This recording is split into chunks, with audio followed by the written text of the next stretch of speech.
Just a tragic story. We know as of 8:36, 5 people have died following that parade in Waukesha, Wisconsin. Yeah, a lot of questions about what happened, who the person was behind the wheel.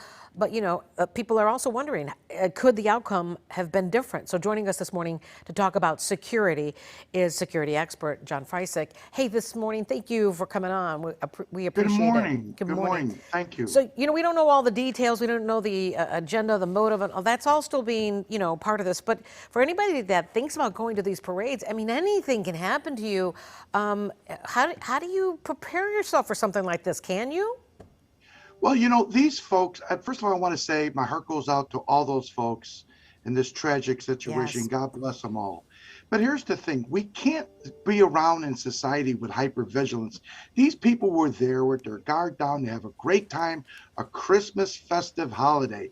But you know what? Much like a program on our smartphone, we got to start downloading something called like a preventative protection protocol measure.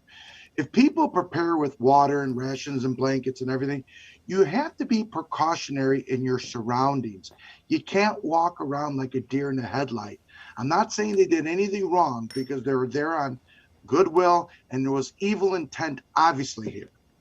Well, okay, and that said, we just live in a world that seems to be getting more and more dangerous. And I'm just wondering, I was in New York City pre-pandemic, of course, and I was really struck by all of the implementation, especially on roads, of barricades and things like that. And I'm wondering, if you're going to be holding a parade, should we be talking about spike strips and other things, anything that might impede a driver's ability to get to human beings?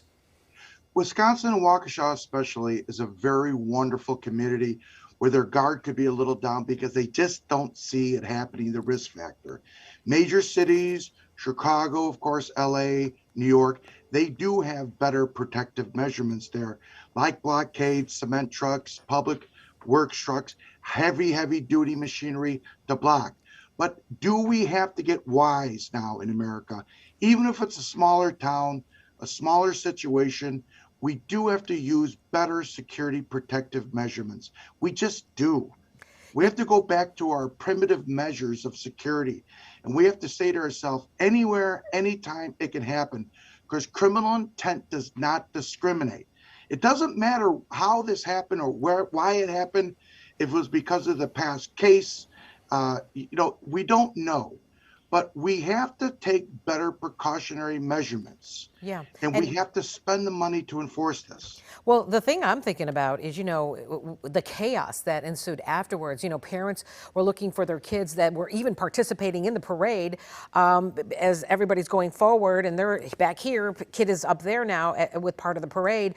I think it's very important that families should have an emergency plan for reaching out to each other and having a meeting point if you get separated, right? Yes, absolutely. Always having a great plan is essential and paramount. Like a parade, a festive event. Don't go with the traffic of the parade, because obviously you're exposing your back to any potential threat.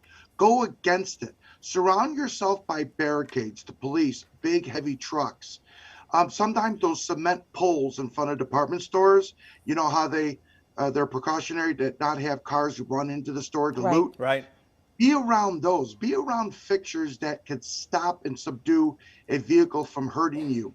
And be hyper vigilant when you're there. Just be very precautionary and say, hey, listen, let's take the measurements. Let's have a great time, but let's not forget about our safety. You should never let your guard down, especially in today's dynamic arena of intent and criminal activity. Now, you said it. Security expert John Freisig. John, always a pleasure to have you on. Appreciate it.